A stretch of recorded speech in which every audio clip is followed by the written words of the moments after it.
नमस्कार दोस्तों, स्वागत है आपका हमारे YouTube चैनल में। आज की इस वीडियो में हम श्रीमद् देवी भागवत पुराण की कथा अध्याय 8 का पाठ करेंगे। इस अध्याय में भगवान शंकर द्वारा सती का दक्ष के घर जाने को अनुचित बताना, देवी सती के विराट रूप को देखकर शंकर का भयभीत होना, सती द्वारा काली, तारा आदि अपने 10 स्वरूपों 10 महाविद्याओं को प्रकट करना, देवी का यज्ञ भूमि के लिए प्रस्थान आदि करना का वर्णन है। तो आइए पाठ शुरू करते हैं। श्री महादेव जी बोले, मुनीश्वर, नारद का यह वचन सुनकर दक्ष की पुत्री तथा शिव की भार्या सती ने अपने पिता के यज्ञ में जाने का मन बना लिया और उन्होंने शिव जी से कहा। सती बोली, प्रभु देव महेश्वर, मेरे पिता दक्ष प्रजापति बहुत तैयारी के साथ एक बहुत बड़ा यज्ञ कर रहे हैं। उस यज्ञ में हम दोनों का जाना मेरे मन में न्यायोचित प्रतीत हो रहा है। हम दोनों को वहाँ उपस्थित हो जाने पर वे निश्चित रूप से सम्मान करेंगे। शिव जी बोले, प्रिय सती, इस प्रकार विचार अपने मन में भी मत लाओ। बिना बुलाए जाना और मृत्यु ये दोनों ही एक समान है। दक्ष विद्याधरों के समक्ष वे अहंकारी दक्ष मेरा तिरस्कार कर रहे हैं, अतः उनके घर कभी नहीं जाना चाहिए। मेरा अपमान करने की इच्छा से ही वे यह महायज्ञ कर रहे हैं। सती, यदि मैं वहां जाऊंगा अथवा तुम वहां जाओगी तो तुम्हारे पिता हम दोनों का सम्मान नहीं करेंगे। यदि सुरसुर के घर में अपनी प्रतिष्ठा हो तभी वहां जाना चाहिए। यदि वहां मेरा अपमान होगा तो तब वहां का जाना मरने से भी बढ़कर होता है। दामाद ससुर के घर में परम आदर की अपेक्षा रखता है। ससुर को भी चाहिए कि वह उस दामाद का आदर करके अपने भवन में ले आवे। वरन्य ससुर को अपने दामाद के प्रति अनादर भाव नहीं रखना चाहिए, अन्यथा धर्म की हानि होती है। यह बात पूर्ण रूप से सत्य है। दामाद के प्रति द्वेष भावना रखने से घोर पाप उत्पन्न होता है। अतः बुद्धिमान व्यक्ति को चाहिए कि वह अपने दामाद के प्रति द्वेष न रखे। दामाद को भी अपने ससुर का किसी तरह का प्रीति नहीं करना चाहिए। ऐसा करने वाला नरक में जाता है और कई 100 वर्षों तक नरक में पड़ा रहता है। बिना सम्मान के ससुराल कभी नहीं जाना चाहिए। प्रिय, बिना बुलाए जाना, कहीं भी जाना मृत्यु के तुल्य कहा गया है। फिर ससुराल में जाने की बात ही क्या। अतः इस समय मैं ससुर के घर नहीं जाऊंगा। वहां जाना प्रीतिकारक नहीं होगा, क्योंकि वे दक्ष प्रजापति हैं। सती, ससुर के स्नेह करने से रूप वृद्धि, प्रजा वृद्धि और धर्म वृद्धि भी होती है, और प्रिय, अनादर करने से श्रोता हानि ही होती है। अतः श्रोतम में मैं तुम्हारे पिता के इस यज्ञ में नहीं जाऊंगा। वे प्रजापति दक्ष मुझे दिन रात दरिद्र तथा अत्यंत दुखी कहते रहते हैं। बिना बुलाए मेरे जाने पर तो वे विशेष रूप से कहेंगे, न बुलाना न दुर्वचन। ये बातें ससुर के घर में सहनीय नहीं है। ससुर को चाहिए कि वो अपनी पुत्री के पति को आते हुए देखते ही उसके पास पहुंचकर यथाशक्ति उसकी पूजा करे, अन्यथा धर्म की हानि होती है। जिस ससुराल में इस प्रकार के सम्मान की बात कही गई है वह अपमान पाने के लिए भला कौन बुद्धिमान जाएगा। अतः देवताओं के द्वारा पूजित महेशानी, मुझे क्षमा करो। बिना निमंत्रण के तुम्हारे पिता के महायज्ञ में हम दोनों का जाना उचित नहीं है। सती बोली, प्रभु आपने जो कुछ कहा वह सत्य ही है, इसमें किसी प्रकार का संशय नहीं है। किंतु हो सकता है कि वहां जाने पर वे आपका सम्मान करें। शिव जी बोले, तुम्हारे पिता वैसे नहीं हैं जो कि बिना निमंत्रण के वहां जाने पर वे सभा के मध्य में हम दोनों को सम्मान पूर्वक स्वीकार करें। मेरे नाम के स्मरण पात्र से वे दिन रात मेरी निंदा करते रहते हैं। ऐसी स्थिति में वे मेरा सम्मान करेंगे, यह तुम्हारी दुर्बुद्धि है। सती बोली, महादेव, आप जाए अथवा ना जाए, आपकी जो इच्छा हो कीजिए, किंतु महेश्वर मैं वहाँ जाऊंगी। अतः आप मुझे अनुमति दीजिए। पिता के घर में महायज्ञ के महोत्सव का समाचार सुनकर कोई कन्या धैर्य रखकर अपने घर में कैसे रह सकती है। जहाँ असामान्य लोग बुलाए जाते हैं और पूजित होते हैं, तब वहाँ सामान्य व्यक्ति भला इस सुनकर कैसे धैर्य रख सकता है। महेश्वर, किसी दूसरे स्थल पर जाने के लिए निमंत्रण की अपेक्षा होती है। अपने पिता के घर जाने के लिए कन्या को आमंत्रण की कोई अपेक्षा नहीं होती। अतः मैं पिता के घर अवश्य जाऊंगी। इसके लिए आप अनुमति दीजिए। वहां मेरे जाने पर यदि पिताजी मेरा सम्मान करेंगे तो मैं उनसे कहकर आपके लिए भी आहुति दिलवा दूंगी। यदि वे मूक बुद्धि दक्ष मेरे सामने आपकी निंदा करेंगे तो मैं उसी समय उनके महायज्ञ का निसंदेह विध्वंस कर डालूंगी। शिव जी बोले, सती, उस यज्ञ में तुम्हारा जाना कभी भी उचित नहीं है। मैं सच कहता हूँ कि वहाँ पर तुम्हारा सम्मान नहीं होगा। तुम्हारे पिता तुम्हारे लिए मेरी अहर्षी निंदा करेंगे। उसे सुनकर अपने प्राणों को छोड़ दोगी, उसका तुम क्या कर लोगी? सती बोली, महादेव, मैं आपसे सच सच कह दे रही हूँ कि अपने पिता के घर अवश्य ही जाऊंगी। इसके लिए आप आज्ञा दे अथवा ना दे। शिव जी बोले, मेरे वचनों का उल्लंघन कर तुम बार बार अपने पिता के घर जाने की बात क्यों कर रही हो? वहाँ जाने का प्रयोजन क्या है? इसे सही और स्पष्ट रूप में बता दो, तब मैं उसका उत्तर पुनः दूंगा। जिन दुरात्माओं को अनादर का भय नहीं रहता वही उन स्थानों पर जाते हैं जहाँ अपमान की संभावना रहती है। सती, सम्मान के योग्य व्यक्ति को सम्मान न करने वाले के घर कभी नहीं जाना चाहिए, क्योंकि उस अपूजक के द्वारा की गई वो पूजा पूजा नहीं कहा जाती। मेरी निंदा सुनने में यदि तुम्हें सुख नहीं मिलता तो मेरे निंदक के घर जाने की इच्छा तुम क्यों कर रही हो? सती बोली, शंभु, आपकी निंदा सुनने में मुझे कोई सुख नहीं है। उस निंदा की सुनने की मेरी कोई अभिलाषा भी नहीं है, किंतु फिर भी मैं वहाँ जाना चाहती हूँ। महेशान, जिस समय मेरे पिता ने केवल आपको छोड़ अन्य सभी देवताओं को बुलाकर महायज्ञ आरंभ किया, उसी समय आपका अपमान हो गया और उसे प्रजा भी देख रही है। यदि मेरे पिता दक्ष आपका अनादर करके अभिमानपूर्वक इस महायज्ञ को संपन्न कर लेते हैं तो इस पृथ्वी तल पर कोई भी मनुष्य श्रद्धा से युक्त होकर आपको आहुति नहीं देगा। इसलिए आप आज्ञा दीजिए या न दीजिए, मैं वहाँ अवश्य जाऊँगी और वहाँ या तो आपके लिए यज्ञ भाग प्राप्त करूँगी अथवा यज्ञ का नाश कर डालूँगी। श्री शिव जी बोले, महादेवी, मेरे रोकने पर भी तुम मेरी बात नहीं सुन रही हो। दुर्बुद्धि व्यक्ति स्वयं निषदा उच्चारण करके दूसरे पर दोषारोपण करता है। दक्षपुत्री, अब मैं अपने जान लिए कि तुम मेरे कहने पर भी नहीं रह गई हो, अतः अपनी रुचि के अनुसार तुम कुछ भी करो। मेरी आज्ञा की प्रतीक्षा क्यों कर रही हो? श्री महादेव जी ने कहा, नारद, तब महेश्वर के ऐसा कहने पर क्रोध के मारे लाल लाल आंखों वाली वे दक्षपुत्री सती क्षण भर के लिए सोचने लगी कि इन शंकर ने पहले तो मुझे पत्नी रूप में प्राप्त करके हेतु प्रार्थना की थी और फिर मुझे पा लेने के बाद अब मेरा अपमान कर रहे हैं, इसलिए अब मैं इन्हें अपना प्रभाव दिखाती हूँ। तदंतर उस भगवान शिव ने क्रोध से फरकते हुए ओठों वाली तथा कालांगनी के समान नेत्रों वाली उन भगवती सती को देखकर अपने नेत्र बंद कर लिए। भयानक डाढ़ों से युक्त मुख वाली भगवती ने सहसा उस समय अट्टहास किया, जिसे सुनकर महादेव भी मुठ के समान भयाक्रांत हो गए। बड़ी कठिनाई से आंखों को खोलकर उन्होंने भगवती के भयानक रूप को देखा। नारद, उनके द्वारा इस प्रकार देखी जाने पर उस भगवती ने सहसा अपने स्वर्णिम वस्त्रों का परित्याग करके वृद्धावस्था के समान कांति को धारण कर लिया। वे दिगंबरा थी, उनके केश पास सुशोभित हो रहे थे, जीभ लपलपा रही थी, उनकी 4 भुजाएं थी, उनके शरीर की ज्योति कलांगिन के समान सुशोभित हो रही थी, रोम राशि पसीने से व्याप्त थी। अत्यंत भयंकर रूप वाले वे भयानक शब्द कर रही थी और उन्होंने मुंडमाला का आभूषण धारण कर रखा था। उगते हुए करोड़ों सूर्य के समान तेजोमय उन्होंने अपने मस्तक पर चंद्र रेखा धारण कर रही थी। उगते हुए सूर्य के समान आभा वाले किटी को धारण करने से उनका ललाट देदीप्यमान था। इस प्रकार अपने तेज से देदीप्यमान एवं भयानक रूप धारण करके देवी सती घोर गर्जना के साथ अट्टहास करते हुए उन शंभु के समक्ष उठकर सहसा खड़ी हुई। तब उन सती को इस प्रकार का विचित्र कार्य करती हुई देखकर भगवान शिव ने चित्त से धैर्य का परित्याग कर भय के मारे भागने का निश्चय किया और वे विमूढ़ की भांति सभी दिशाओं में इधर उधर भागने लगे। उन शिव को दौड़ते हुए देखकर वे दक्षपुत्री सती उन्हें रोकने के लिए ऊंचे स्वर में डरो मत इन शब्दों का बार बार उच्चारण करती हुए अत्यंत भयानक अट्टहास कर रही थी। उस शब्द को सुनकर वे शिव अत्यधिक डर के मारे वहां एक क्षण भी नहीं रुके। वे उस समय भय से व्याकुल होकर दिशाओं में दूर तक पहुंच जाने के लिए बड़ी तेजी से भागे जा रहे थे। इस प्रकार अपने स्वामी को भयाक्रांत देखकर वे दयामय भगवती सती उन्हें रोकने की इच्छा से क्षण भर में अपने 10 श्रेष्ठ विग्रह धारण करके सभी दिशाओं में उनके समक्ष स्थित हो गए। अत्यंत वेग से भागते हुए वे शिव जी जिस दिशा में जाते थे उस दिशा में उन्हें भयानक भगवती को देखते थे और फिर भय से व्याकुल होकर अन्य दिशा में भागने लगते थे।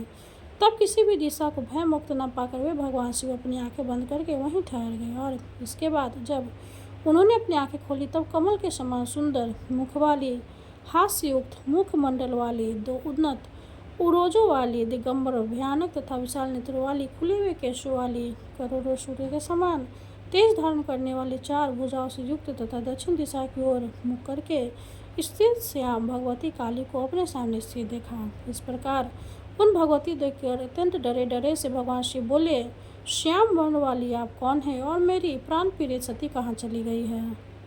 सती बोली, महादेव, क्या अपने सम्मुख स्थित मुझ सती को आप नहीं देख रहे हैं? काली, तारा, लोकेशी, कमला, भुवनेश्वरी, छिन्नमस्ता, षोडशी, त्रिपुर सुंदरी, बगलामुखी, घूमावती और मातंगी, इन देवियों के ये नाम हैं। शिव जी बोले, जगत का पालन करने वाली देवी, यदि आप मुझ पर अति प्रसन्न है तो किस देवी का क्या नाम है और उनकी क्या विशेषता है, यह सब आप मुझे अलग अलग बताइए। देवी बोली, कृष्ण वर्ण तथा भयानक नेत्रों वाली ये जो देवी आपके सामने स्थित है वे भगवती काली है, और जो ये श्याम वर्ण वाली देवी अपने ऊर्ध भाग में विराजमान है वे साक्षात महाकाल स्वरूपिणी महाविद्या तारा है। महामते आपके दाहिनी ओर ये जो भयदायिनी तथा मस्त कामिनी देवी विराजमान है वे महाविद्या रूपिणी भगवती छिन्नमस्ता है। शंभु आपके बाईं ओर ये जो देवी है वे भगवती भुवनेश्वरी है। जो देवी आपके पीछे स्थित है वे शत्रुनाशिनी भगवती बगला है। विधवा का रूप धारण की हुई ये जो देवी आपके अग्निकोण में विराजमान है वे महाविद्या रूपिणी महेश्वरी घूमावती है, और आपके नेत्र तेग कोण में ये जो देवी है ये भगवती त्रिपुर सुंदरी है। आपके वाएं कोण में जो देवी है वे मातंग कन्या महाविद्या मातंगी है, और आपके ईशान कोण में जो देवी स्थित है वे महाविद्या रूपिणी महेश्वरी षोडशी है। मैं तो भयंकर रूप वाली भैरवी हूँ शंभु, आप भय मत कीजिए, ये सभी रूप भगवती के अन्य समस्त रूपों के उत्कृष्ट हो। महेश्वरीय देवियाँ नित्य भक्ति पूर्वक उपासना करने वाले साधु पुरुषों को चारों प्रकार के पुरुषार्थ, धर्म, अर्थ, काम और मोक्ष तथा समस्त वांछित फल प्रदान करती हैं। इन्हीं की कृपा से मारण, उच्चाटन, क्षोभन, मोहन, द्रावण, वशीकरण, अस्तंभन और विद्वेष आदि अन्य प्रकार के वांछित प्रयोग भी सिद्ध होते हैं। ये सभी गोपनीय महाविद्याएं हैं, इनका प्रकाशन कभी नहीं करना चाहिए। महेश्वर उन देवियों के मंत्र, यंत्र, पूजन, हवन विधि, पुरुषिया विधान, स्रोत तथा कवच और उनके उपासकों के आचार नियम आदि का वर्णन आप ही करेंगे, क्योंकि विभो इस विषय में आपसे बड़ा अन्य कोई वक्ता नहीं है। आपके द्वारा दिया गया उपदेश आगम शास्त्र के नाम से लोक में प्रसिद्ध होगा। शंकर, आगम तथा वेद ये तीनों ही मेरी दो भुजाएं हैं। उन्हीं दोनों में से मैंने स्थावर जंगमयम संपूर्ण जगत को धारण कर रखा है। जो मूर्ख इन दोनों वेद तथा आगम का मोहवश कभी भी उल्लंघन करता है वह मेरे हाथों से च्युत होकर अधपतित हो जाता है, इसमें संदेह नहीं है। वे दोनों ही कल्याण के हेतु है तथा अत्यंत दुर्घट और विद्वानों के द्वारा भी कठिनाई से जाने जाते हैं। उनका आद्यांत भी नहीं है। जो मनुष्य आगम तथा वेद का उल्लंघन कर अन्यथा आचरण करता है उसका उद्धार करने में सर्वथा असमर्थ हूँ। यह सत्य है और इसमें कोई भी संशय नहीं है। इस दोनों की एकता पर सम्यक विवेच करके बुद्धिमान व्यक्ति को धर्म का आचरण करना चाहिए और कभी भी अज्ञानतावश इन दोनों में भेद नहीं करना चाहिए। इन महाविद्याओं के जो साधक है वे लोक में वैष्णव माने जाते हैं और मुझसे समर्पित अतः करण वाले वे प्रशांत आत्मा हो जाते हैं। स्वयं गुरु के समान दिए गए मंत्र, यंत्र तथा कवच को सावधानीपूर्वक गुप्त रखना चाहिए और उसे जहाँ कहीं भी प्रकाशित नहीं करना चाहिए। उसे प्रकाशित करने से सिद्धि की हानि होती तथा अशुभ होता। अतः उत्तम साधक को चाहिए कि पूरे प्रयत्न के साथ उसे गोपनीय रखे। महादेव, महामते, आपके द्वारा यह करणीय कर्म मैंने आपसे कहा क्योंकि मैं आपकी प्रियतमा हूँ और आप भी मेरे अत्यंत प्रिय पति हैं। अपने पिता दक्ष प्रजापति के अभिमान के विनाश के लिए मैं आज वहाँ जाऊँगी। अतः देवेश, यदि आप वहाँ नहीं चल रहे हैं तो मुझे ही जाने की आज्ञा दीजिए। देव, यही मेरी अभीष्ट है और आपका भी। अतः यदि आप मुझे अनुमति दे दे तो मैं अपने पिता दक्ष प्रजापति यज्ञ के विध्वंस के लिए चली जाऊँ। श्री महादेव जी बोले, नारद, उन भगवती का यह वचन सुनकर शिव डरे डरे से खड़े रहे और फिर उन्होंने भयानक नेत्रों वाली उन देवी काली से कहा। शिव जी बोले, मैं आपको पूर्णा परमेशानी तथा परा प्रकृति के रूप में जान गया हूँ। अतः ज्ञानवश आपको न जानते हुए मैंने कुछ कहा हो उसे क्षमा करें। आप आधा हैं पराविद्या है तथा सभी प्राणियों में विराजमान है। आप स्वतंत्र रहने वाली परमा शक्ति, अतः कोई भी कार्य करने या ना करने के लिए आपको आदेश देने वाला कौन है? शिव प्रजापति। दक्ष के यज्ञ नाश के लिए यदि आप जाएंगी तो मेरी कौन सी शक्ति आपको रोकने में समर्थ है, और मैं भी आपको कैसे रोक सकूंगा? महेशानी, पति भाव से मैंने आपको जो भी अप्रिय वचन कहा है उसे आप क्षमा करें और आपकी जो रुचि हो वैसा करें। श्री महादेव जी बोले। नारद, तब महेश के ऐसा कहने पर थोड़ी सी मुस्कान से युक्त मुखमंडल वाली उन जगदम्बिका ने यह वचन कहा। देव महेश्वर, आप अपने समस्त प्रथम गणों के साथ यहीं रहिए और मैं अपने पिता के घर यज्ञ देखने के लिए इसी समय जा रही हूँ। नारद, महादेव से ऐसा कहकर वे भगवती तथा उद्धव दिशा में स्थित देवी तारा, ये दोनों अचानक एक रूप हो गई। तदंतर अन्य 8 मूर्तियां देवियां भी सहसा अंतर्धान हो गई। इसके बाद भगवान शिव ने उस सुरेश्वरी को जाने के इच्छुक देखकर अपने प्रथम गणों से कहा, 10,000 सिंहों से युक्त तथा रत्न जालों से सुशोभित उत्तम रथ ले आओ। उसे सुनते ही स्वयं प्रथम गणों की अधिपति उसी क्षण तेज गति से चलने वाले 10,000 सिंहों से जुटे हुए रथ को ले आए।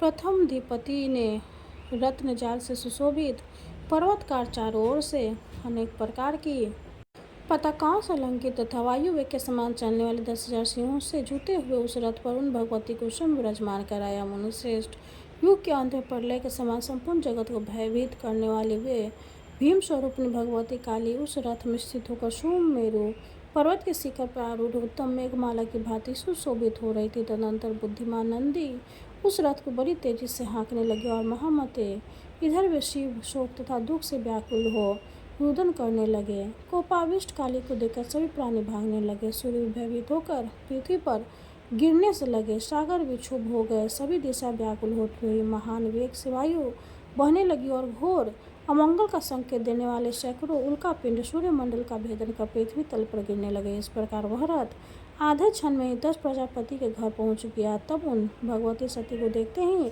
दक्ष के घर में स्थित सभी लोग भयभीत हो उठे। इस प्रकार श्री महाभागवत महापुराण के अंतर्गत श्री महादेव नारद संवाद भी काली रथागमन नामक 8वां अध्याय पूर्ण हुआ। माता रानी की जय हो। अब हम दुर्गा माँ की आरती करेंगे। जय अम्बे गौरी मैया, जय श्यामा गौरी, तुमको निश दिन ध्यावत मैया जी को निश दिन ध्यावत, हरि ब्रह्मा शिव रे। ओम जय अम्बे गौरी, मांगे सिंदूर विराजत, टीको मृग मद को मैया, टीको मृग मद को, उज्ज्वल से दो नैना, उज्ज्वल से दो नैना, चंद्र बदन को। ओम जय अम्बे गौरी, कनक समान कलेवर, रक्तांबर राजै मैया, रक्तांबर राजै, रक्त पुष्प गले माला, रक्त पुष्प गले माला, कंठन पर साजै। ओम जय अम्बे गौरी, के हरिवाहन राजत, खरग खपर धारी मैया, खरग खपर धारी, सुर नर मुनि जन सेवत, सुर नर मुनि जन सेवत, तिनके दुख हारी। ओम जय अम्बे गौरी, कानन कुंडल शोभित, नासाग्रे मोती मैया, नासाग्रे मोती, कोटिक चांद्र दिवाकर, कोटिक चांद्र दिवाकर, राजत सम ज्योति। ओम जय अम्बे गौरी, शुंभ निशुंभ बिदारे महिषासुर घाती मैया, महिषासुर घाती, धूम्र विलोचन नैना, मधुर विलोचन नैना, निशिदिन मदिमाती। ओम जय अम्बे गौरी, चंड मुंड संहारे, शोणित बीज हरे मैया, शोणित बीज हरे, मधुकैटभ मारे, मधुकैटभ मारे, सूर्य भयहीन करे। ओम जय अम्बे गौरी, ब्रह्मणि रुद्राणी, तुम कमला रानी, मैया तुम कमला रानी। आगम निगम बखानी, आगम निगम बखानी, तुम शिव पटरानी। ओम जय अम्बे गौरी, 64 योगिनी गावत, नित्य करत भैरो, मैया नित्य करत भैरो। बाजत ताल मृदंगा, बाजत ताल मृदंगा, आरु बाजत डमरू। ओम जय अम्बे गौरी, तुम ही जग की माता, तुम ही हो भरता, मैया तुम ही हो भरता।